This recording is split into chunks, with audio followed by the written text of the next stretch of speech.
Hello there. Welcome to the Saroy channel, wherever you are in the world, and so much love to each and every one of you. How are you doing? I do hope you're doing remarkably well. I'm so glad you've joined me this evening for a fabulous story. So before we get started, don't forget to subscribe to the channel, click the notification bell and the thumbs up. And let's get started with tonight's story. Dear Sarah, and all your lovely listeners, the year was 1967. I was 9 years old. My sister Eloise was 8. We'd been orphaned after my parents had been tragically killed in an automobile accident. Now we were riding on a train with a young woman called Barbara by our side, who worked for the Good Samaritans. She was about 28 years old. She was accompanying us on a train journey to ensure we were received safely by our foster mother when we arrived in Charleston, West Virginia. I remember on this journey her eyes were watering. She would often be blowing her nose loudly in her handkerchief. She would look at us with sorrowful eyes. I remember thinking that she was a real crybaby, but now looking back, I realized the tears she was shedding were for us. The young woman was devastated that 2 young children, like a couple of abandoned fledglings, had been fortuitously flung from their parents' nest due to an unfortunate accident, and now we were embarking on a brand new life without our parents, and we were in the charge of people who would stand in for them and would likely foster us for a short period of time, and then we would likely be passed on to another stand-in pair of parents, like a game of pass the parcel. At such a young age, everything was a hazy blur for me. I was confused and disorientated. My whole world had dramatically shifted, and the life me and Eloise had always known had come to an end, with exactly the same finality of my parents' car crash. Gone was the little apartment my parents rented in the silk stocking district of the Upper East Side of Manhattan, bounded by 96th Street to the north, the East River to the east, and Central Park and 5th Avenue to the west. Gone was my mother and her charming, bright, warm smile.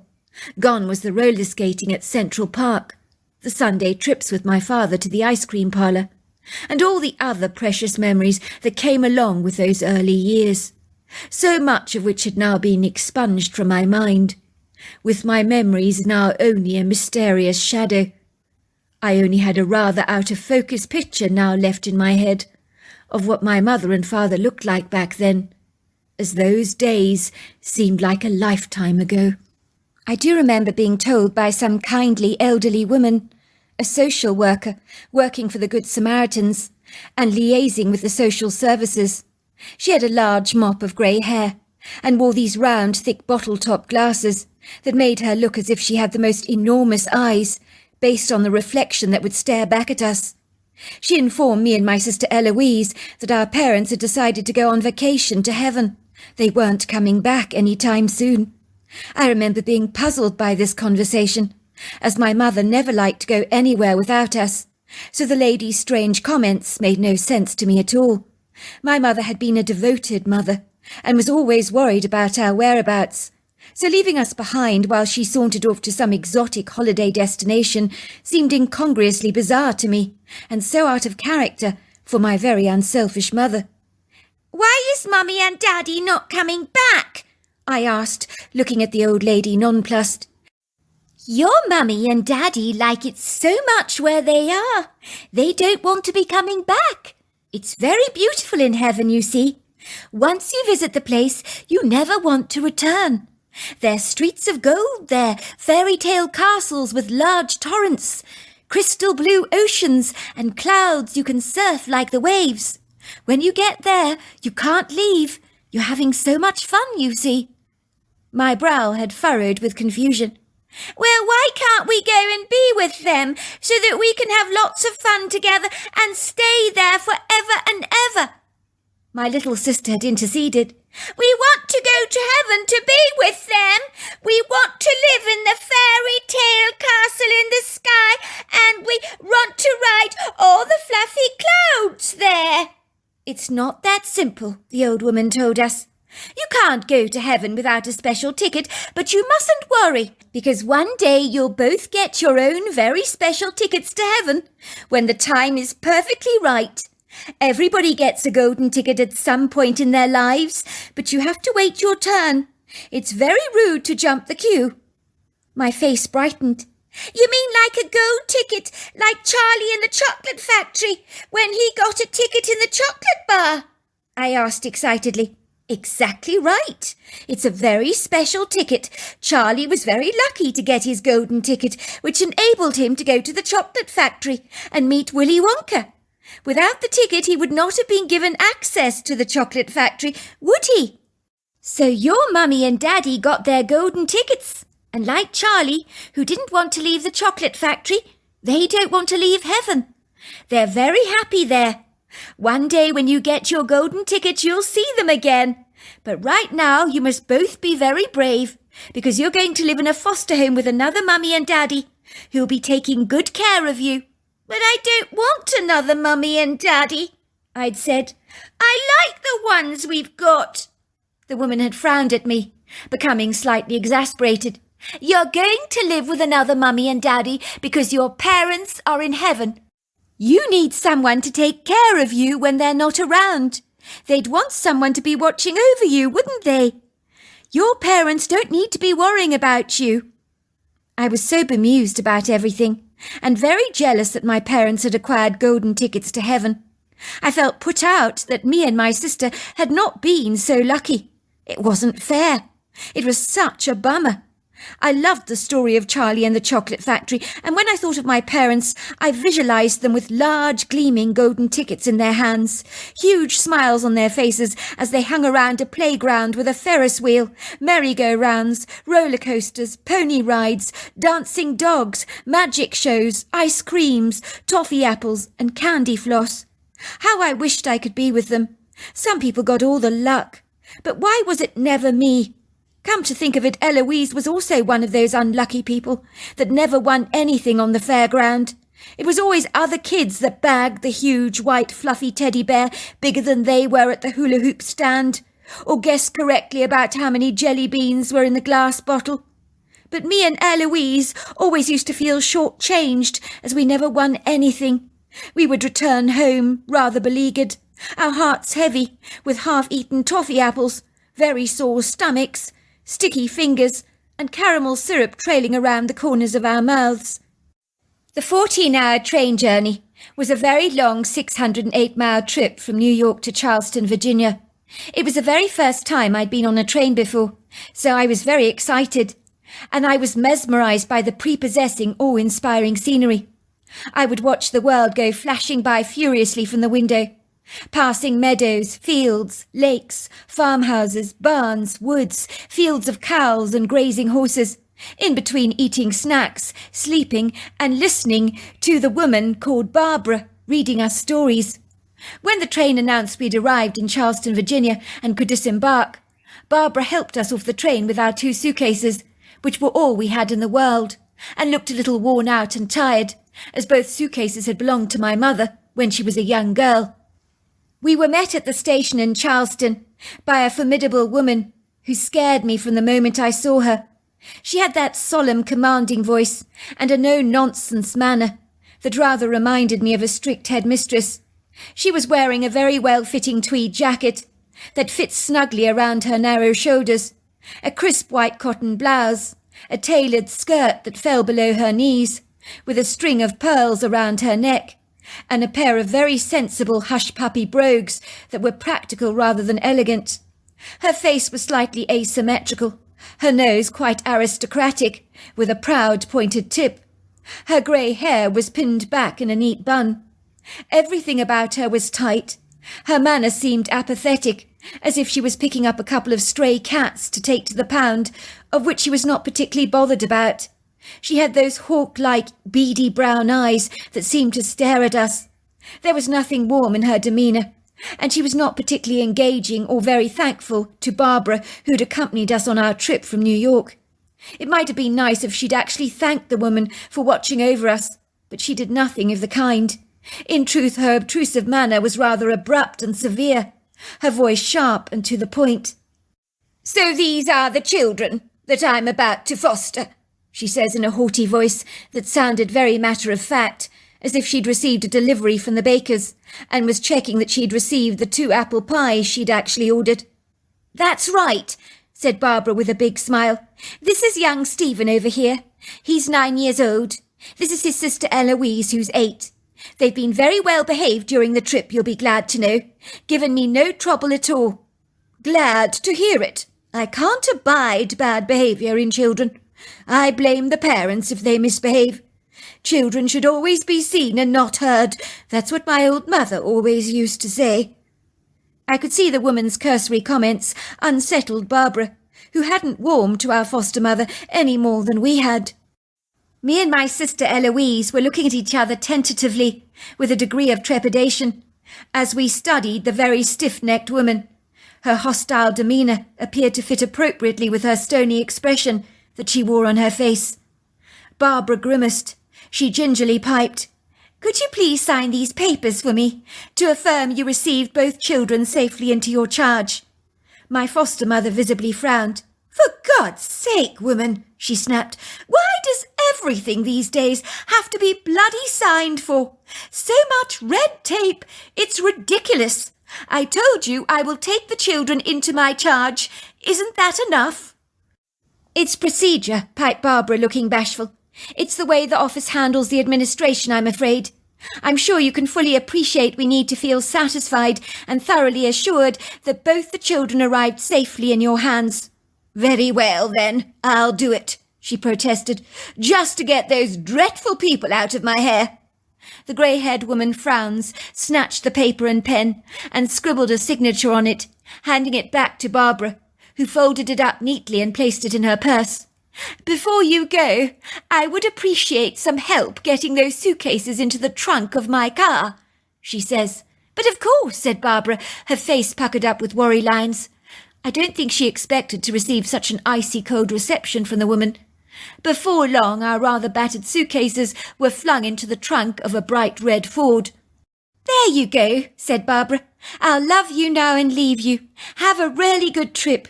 You've got quite a drive ahead of you, I'm sure." I noticed tears spilling down her cheeks. My, she really was a baby, I thought. I'd never seen anyone cry so much before. She grabbed us both impulsively, giving me and Eloise big hugs. "Look at me. I'm such an emotional wreck. I loathe goodbyes." "I'm sure she's not as bad as she looks," she whispered in my ear. "Be happy." Finally, she gave my cheek an affectionate tweak, and then she was gone, just like that. "Well, don't just stand there, children," said our new foster mother. "Get into the car, will you? We've got a journey ahead of us." I remember the journey in the truck was laborious. As for 2 children with low attention spans, being confined to a small truck for hours at a time after being cooped up in a train was exceedingly frustrating for us. But we politely bridled our tongues and did our best not to complain. We did stop off somewhere overnight and began the journey again the following day. My foster mother was driving to Wood County, that extends from the banks of the Ohio River down Interstate 77, which is a mountain corridor boasting magnificent rugged countryside and resplendent, head-turning, viridescent scenery. Our foster mother asked us to call her Mrs. Thimble, which is what we did. I remember laughing because my mother used to wear a thimble when she was sewing so that she didn't prick herself with a needle.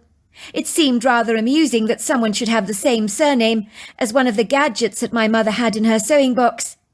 "Something funny, Stephen?" she asked when she saw me chuckling, after she'd asked me to call her Mrs. Thimble.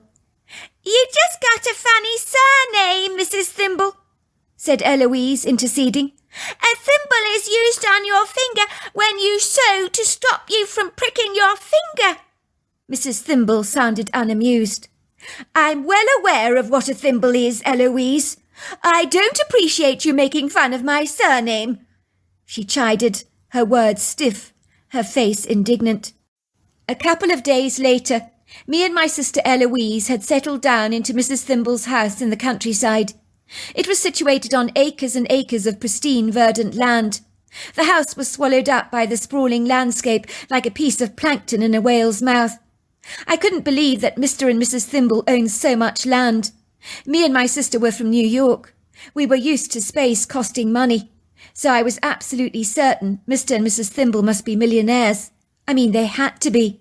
They didn't have a 9-to-5 job either, like regular New York folk that bustled around the busy streets to get to work every day.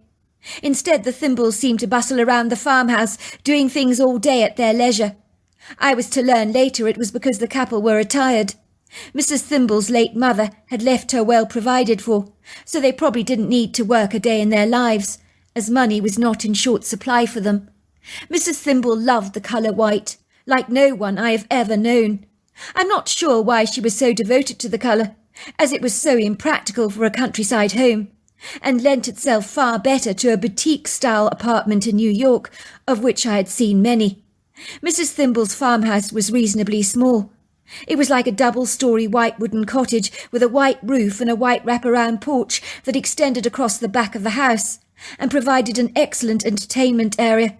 There was a large outhouse and a barn that were almost as large as the house. Mr. Wallace Thimble was quite an unassuming, reticent, rather timorous man, who barely said boo to a goose.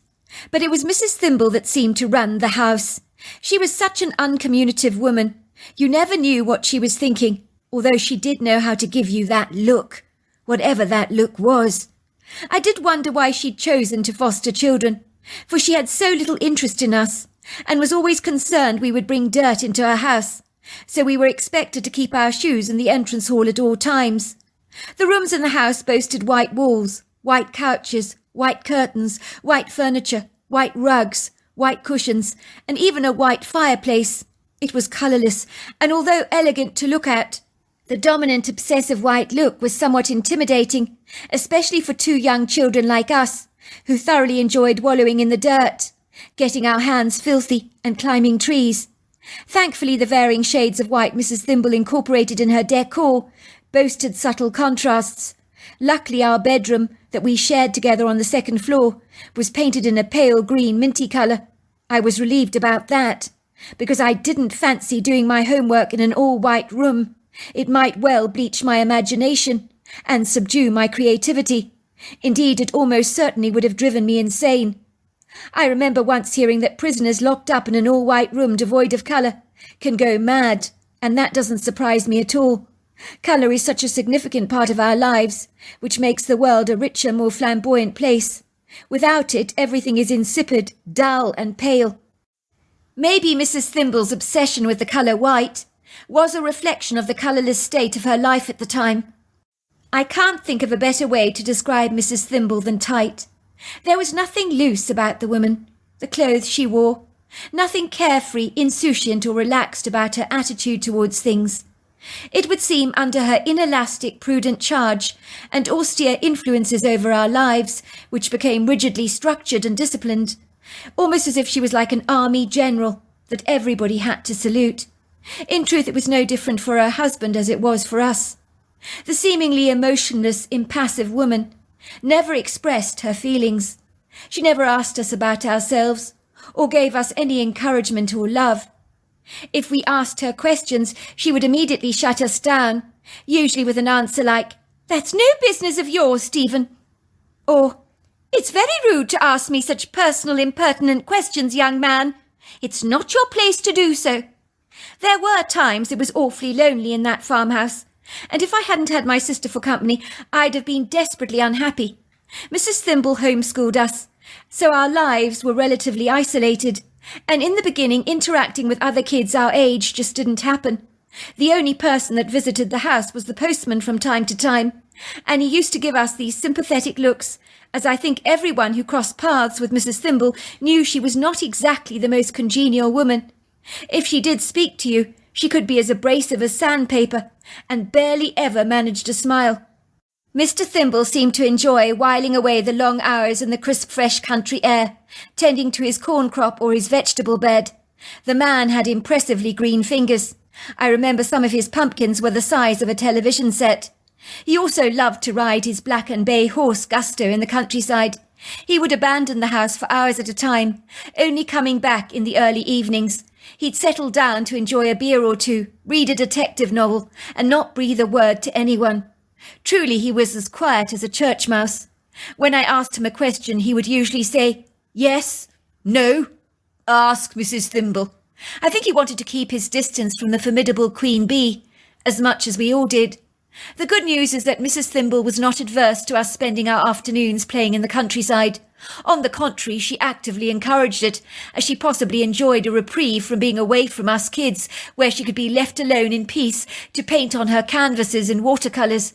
It seemed uncanny that this woman who loved white so much enjoyed splashing around with colours on canvas, even though her work was rather wishy-washy and uninspiring at the best of times. I wouldn't describe that point of our lives as unhappy, because like any kids we were resilient.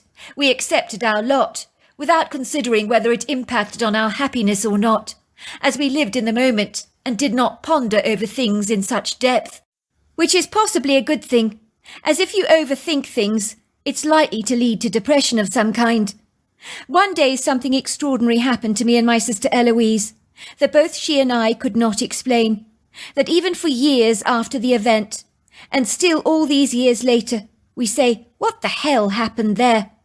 Indeed, if I had experienced the event exclusively on my own, without the benefits of my sister's verification, I would begin to doubt that I'd experienced it at all. I would second-guess myself, convinced myself it was all but a surreal dream. But I assure you, it happened. It was an event that would change our lives and our relationship with Mr. and Mrs. Thimble exponentially, but I hasten to say, in a very good way. Every afternoon, after devoting the morning to our studies, me and my sister Eloise gravitated towards the woodgrove like clockwork. It had become as routine to us as brushing our teeth. We loved playing by the rambunctious silvery stream that was so gracefully serenaded by a plethora of weeping willows that were like hunchback old men hovering over the water's edge, with gnarled arms dressed in long, elegant verdant sleeves that skimmed the surface of the reflectant water. This foamy white water friskily roared over the sculptural rocks, crashing spiritedly through the valley, and I always found the sound so incredibly soothing. There was an indestructible, sturdy white bridge that framed the stream, which meant you could trespass across the water without tripping awkwardly over rocks or getting soaked to the skin.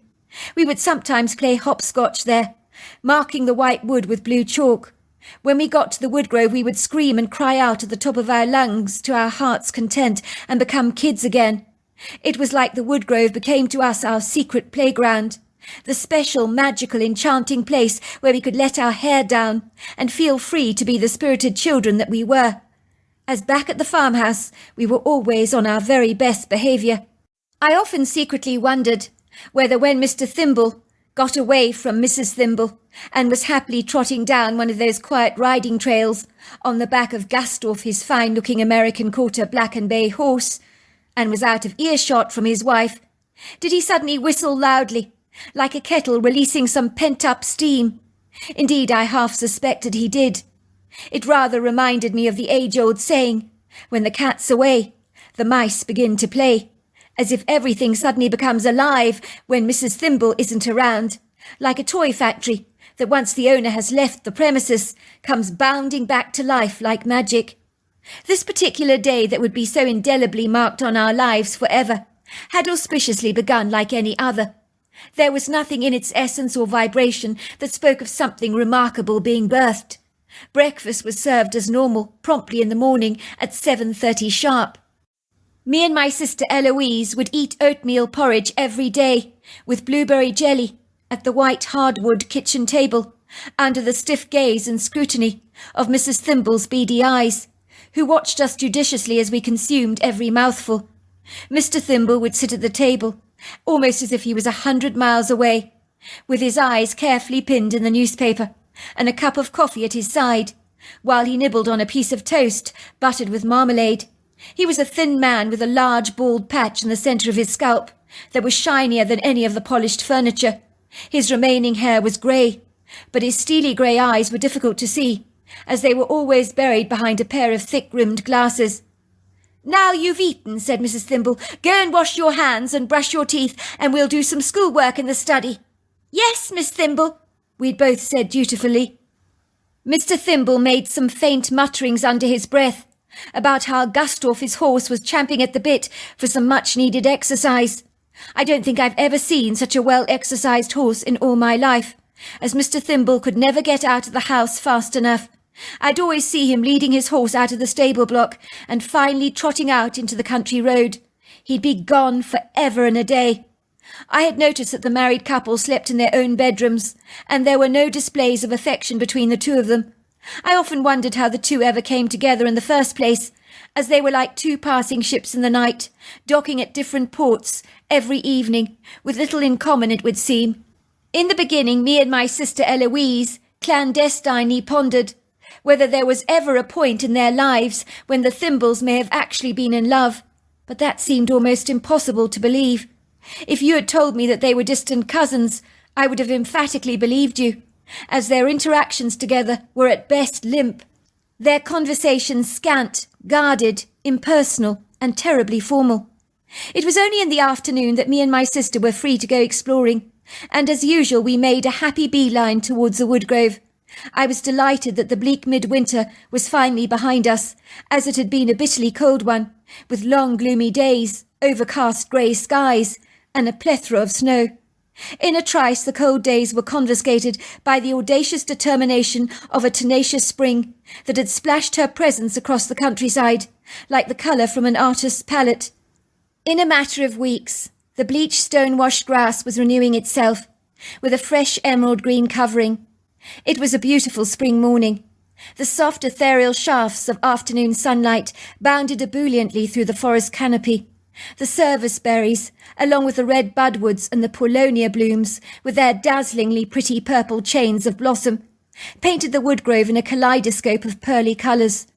The woodgrove was a mixed tangle of deciduous trees, from oaks to sycamores, beech and chestnuts. Let's just say these lofty, imposing skyscrapers were as impressively large as they were tall. Me and my sister would tirelessly climb some of these towering giant warriors, and when you got to the top of the branches you could see the valley for miles around, and it was always a spectacular sight. Me and my sister just loved climbing those trees. On this particular morning the forest floor was littered with a plethora of vibrant patches of spring flowers. An ocean of blue flowers, namely violets and bluets, fringed the edges of the forest. The delicate butter-coloured pouches of the yellow lady slippers with their red markings laced themselves elegantly across the forest floor, intermingled with bleeding hearts, wild ginger, Dutchman breeches, and squirrel corn. They furnished the ground resplendently, with their vibrancy, offering the ferns some much-needed cheerful companionship. I noticed there were plenty of undershoots at the base of the trees, shooting through the ground. I knew the hard-working Mr. Thimble would soon clear them away, as the woodgrove had a disturbing propensity to become wild and untamed if it wasn't managed efficiently, but Mr. Thimble always kept the paths cleared. I noticed on this morning my nose was intoxicated by the powerful sweet scent of autumn olives that were quite overpowering in its dominant smell. It rather reminded me of times I'd stepped into the lift at Macy's in New York with my mother, and a very glamorous elderly woman had entered the lift, who had sprayed herself with half a bottle of strong perfume that made you feel like you were going to sneeze. The forest smelt like that, but it wasn't altogether unpleasant.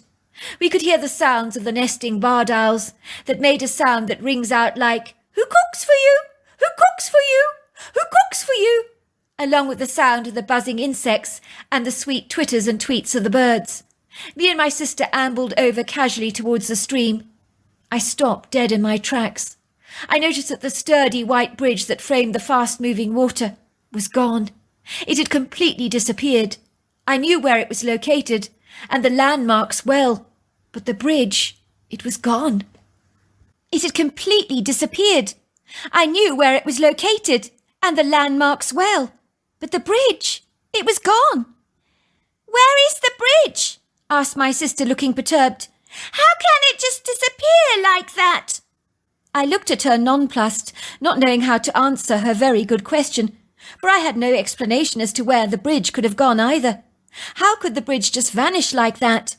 We began to follow the stream in a downward trajectory, wondering if we might find the bridge somewhere along our journey.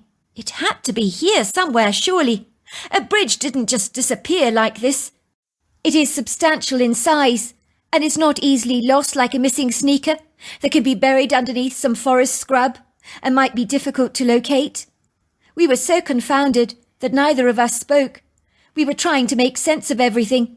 We kicked up the forest scrub, along the earthen path with our boots, both befuddled by this curious enigmatic mystery. If Mr. Thimble had intended to remove the bridge, surely he would have informed us about it. But someone had taken the bridge from its normal location. But who? We knew the woodgrove like the back of our hands. It extended for many miles, stretching out forever into an expanse of trees that sees no real beginning or end, as it marches on through the other farmlands. Me and my sister stop dead in our tracks as we discover what I can only describe as a village of composed-looking houses in the woodgrove, standing about 80 feet away from the rushing water on a cobbled street, now overgrown with a thicket of weeds and long grasses. Me and my sister unequivocally knew that this long line of houses should not be here. We'd never seen them before. It is at this crucial point that I am convinced I've got to be dreaming. But there is no doubt that my sister is seeing exactly what I'm seeing. I have no idea what to think or what to make of any of this. At first we discovered the bridge gone, and now we find this mysterious street of lost, neglected houses in the woodgrove that should not exist. The houses were very old, standing up on crumbling foundations, with sagging grey slate roofs, peeling apricot paint, and decaying warped white window frames, and dusty windows caked in dust and grime, while the wooden porches were warped, buckled and rotten from years of erosion. You knew even before you walked over to the houses that this village of lost houses had long since been abandoned and forsaken, as ivy and creepers had hungrily snaked their way up and around the walls with a suffocating intensity. It was soulless, so quiet, you could have almost heard a pin drop. Me and my sister were driven by an insatiable curiosity, so we found a shallow part of the stream and navigated our way across some slippery stones until we finally crossed over to the other side. In a trice we began to curiously walk around the strange village, and it was the most peculiar experience of my entire life, which I shall never be able to forget. We trekked from one old abandoned house to another. The houses were very much the same on the inside, with exactly the same layout and floor planning. We were greeted to battered staircases, stained walls, rust and mould, shredded curtains, old decaying furniture, broken crockery. Everything was magnanimously covered in thick pillows of dust and huge silvery spider webs that seemed to trespass audaciously over walls and distorted ceilings. Some of the dinner tables in the kitchens looked like they displayed the unfortunate evidence of a last meal, but everything was dried up, the tables choked in dust, mouse droppings and insect carcasses were everywhere. It felt as if the whole village was bathed in a lugubrious melancholia, without a single solitary soul in sight. It was the creepiest feeling in the entire world. It was when we began examining all the houses one by one that we suddenly got the overwhelming sense we were being watched. But when me and my sister glanced around, we couldn't see anyone standing there, but the uncomfortable feeling persisted.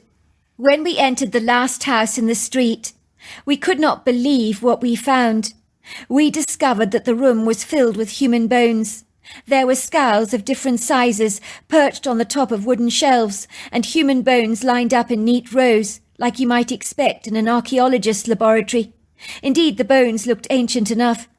It was when we'd entered this room I knew we needed to leave. There was something airy and unsettling about this place. Something dreadful had happened here, but I couldn't imagine what. My sister and I didn't speak. Our tongues were tied, our thoughts flustered, our minds jumbled with the horrors of what we were perceiving. It was almost like we were locked in a macabre dream, and were just walking around this bodeful abandoned secret village, nestled in the heart of the woods like a casual observer, just drinking in all the sights and sounds with a nonchalant indifference. In reality, the hopeless despair of this place burnt through bone, marrow and sinew, and we could taste the defeated sadness of everything. As we exited the last house, we saw her. There were no ways to describe her to you. She was like a wild, feral woman, wearing a long white robe, her face covered in dirt and grime. Her wild brown hair was tangled around her face like a bird's nest. Her filthy hands were like claws, and her behaviour like a deranged zombie. The moment she saw us, she started screaming and shrieking at the top of her lungs. The noise she made went right through me. Her bulging eyes were predatory, and me and my sister were absolutely terrified. We knew this woman was after our blood. She began to run after us with an old pickaxe in her hand, screaming like a banshee. I've never been more terrified as I was then. I was swallowed up by my fear. This woman was completely mad. She was like a lunatic, an unbridled wild animal, who was gnashing her teeth at us and thrashing this pickaxe around. "I'll kill you! I'll kill you! I'll kill you!" she screamed. Me and my sister rocketed as fast as we could through the woodgrove, with her trailing in hot pursuit behind us in her bare feet. My heart thundered violently through my chest. My pulse raced. My breathing was so rapid. My adrenaline burnt through my body like acid. My legs were supercharged with energy. I just seemed to take off like a bullet. I have not run like that before or since.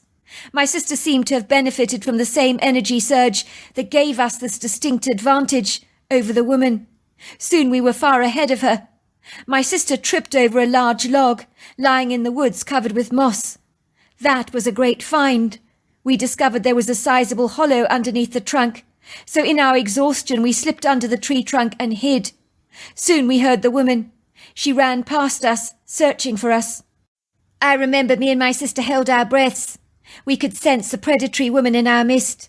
We knew she was exceedingly dangerous.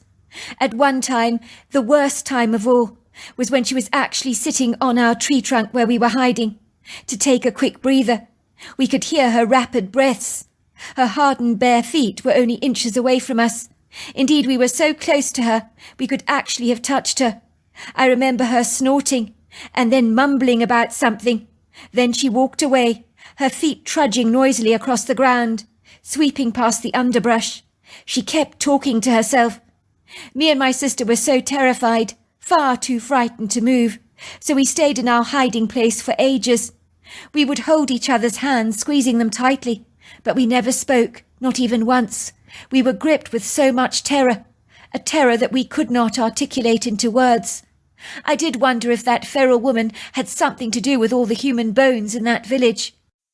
Is that why the people of the village had vanished, and the village was devoid of any human life? I noticed in my hiding place that the pickaxe was covered with red stains, because it was so close to me I could see it, and I'm sure the stains must have been blood. Had she hacked all the residents to death? It was food for thought. We spent the whole night in the forest, far too scared to move, listening to the crickets and frogs, and at some point we both managed to get some sleep against all the odds. It was the following morning that I woke up with my sister beside me, gripped by an insatiable thirst, a gnawing hunger, and a desperate need to relieve myself. My sister looked pale, her eyes wide with fear. It was early in the morning, and the forest was filled with the buzzing sounds of the insects and the trilling of the birds' song. There was no sign of the woman anywhere. All of a sudden we heard someone whistling. The tune was so pretty and light-hearted. We knew that the wild woman would not be able to whistle like that. Nothing pretty could emanate from her.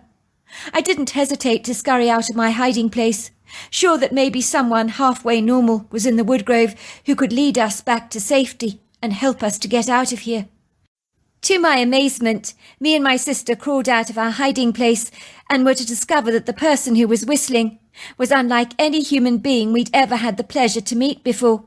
She was covered in long flowing dark hair with an auburn hue and was so massively huge. I would describe her as being like a lofty giant. She was wide in girth, towering at about 8.5 foot tall. I'm sure she weighed about 700 pounds, possibly more. She was so robust, solid, sturdy-looking, like a piece of solid furniture that would never ever break or crumble, powerfully built with dense muscles and strong legs. When she saw us, she stopped whistling and looked rather surprised. Indeed, she seemed befuddled. She physically scratched her head and gave us this astonished look that almost spoke to my mind with the words, "What are you two doing here?" I knew the moment my eyes met hers that I was perfectly safe and protected, and that the derailed woman from the deserted village could not hurt us while she had our backs. Everything about this idiosyncratic hairy lady was benevolent and very kind, but she had a charming outer-worldly quality about her, as if she had that kind of infinite knowledge and wisdom, understanding perhaps of the universe that most humans can't comprehend. Can you help us? I asked her, my feet trembling. I pointed towards the village. There's a horrible lady there. She was trying to chase us with a pickaxe. Will you take us home so she can't hurt us? I knew if the hairy lady guided us back to our farmhouse, we would be absolutely safe. The hairy lady spoke to my mind. Her words were crystal clear, concise, very articulate, as if you were speaking to me. She spoke to me and my sister in an ancient language we did not understand, that was miraculously translated into English in our heads. Amita Bunavali, Azi Kobushuna. How did the two of you get here? I found the question rather peculiar. We walked through the woods. She shook her head. Ambotila Sinabo. How did you get here? She repeated, looking nonplussed. My sister piped. Like my brother told you, we walked through the woods. But there wasn't a bridge anymore. The bridge vanished, and I've never seen those houses before. Ninoto Basika, Hisano Poli. This is no place for you, she responded. Hopokatita Sanafo. You better come with me. We followed the hairy woman. She guided us through the woods, and then we saw the white bridge again. My heart lifted. It was the most reassuring experience to see that bridge, as some kind of positive landmark, you could say. When we reached the edge of the woodgrove, the hairy lady said, Hopotasika, Hofono. Better go back home. They've been looking for you, I imagine. Me and my sister could not believe the wonderful reception we received when we got back to the white farmhouse. Mrs. Thimble, who we had always considered a cold fish, hurried towards us. Her formal, tight facade had gone. Her face burst into a jubilant smile, as the relief welled in her eyes and tears trailed down her cheeks. She grabbed us affectionately in her arms, hugging us tightly, as if she couldn't get close to us enough. And Mr. Thimble followed behind us, his eyes misting over with tears. Where the hell have you been? You've been missing for 3 days and nights. We have had the police and searchers scanning the woodgrove for you, but we couldn't find you anywhere. Where did you go? We were in the woods, I explained. We discovered the old village. The feral woman ran after us. We were so scared. She had a pickaxe. Mrs. Thimble looked at us with a bewildered expression. There is no village in the woods. What are you talking about? You're not making any sense. Mr. Thimble was quiet for a moment. You've seen it too, he said to us. I was there once. I think it might be a glitch in our time or something. To cut a long story short, everything changed so dramatically in our lives after our 3-day disappearance. Mr. Thimble told us to tell the police we couldn't remember where we'd been. He told us they'd never believe our far-fetched story, even though he knew it was true. I know what you told me is true. I've seen that village myself once. I think the fact that me and my sister had gone missing for 3 days had somehow brought down the cold veneer that Mrs. Thimble had worn for so long. Everything changed in our household. The Thimbles adopted us as their own children. The white furnishings were replaced with colour, as Mrs. Thimble could not bear the drab, colourless decor any more. She shifted from painting from watercolours to oils, using bright, flamboyant colours on her canvases. Mr. and Mrs. Thimble moved into the same bedroom together, and there was a twinkle in Mr. Thimble's eyes. He told us that it was thanks to us that he had got his wife back. You shocked her out of her barren desert, he told me, and brought that desolate wilderness back to life. I thought it would never ever happen. You have been like the rain. I was to learn that Mrs. Thimble had lost a 10-year-old child many years ago in a drowning accident, and had never been the same since, until we came along, and our disappearance jolted her out of her apathetic indifference, when she realised how fond she had become of us. In the years that followed, we had a very happy childhood, raised by 2 loving, devoted parents. Me and my sister were to discover that Mrs. Thimble was a passionate, colourful person, and over the years Mr. and Mrs. Thimble had an enviable relationship, as they became very much in love. It was only years later I was to discover the hairy lady I encountered was actually a Bigfoot.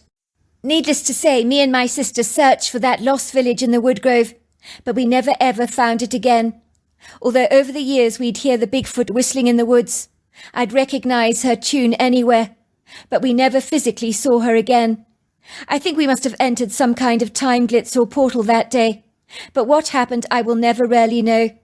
And it is something I'll always ponder about. I once heard a scientist explain that the world is like an onion, with many, many layers and dimensions. This is my only explanation of what could have happened to us. But I promise you, this is a true story. So there you are. That's my story. Wow, what an incredible story. Until next time, goodbye and good night.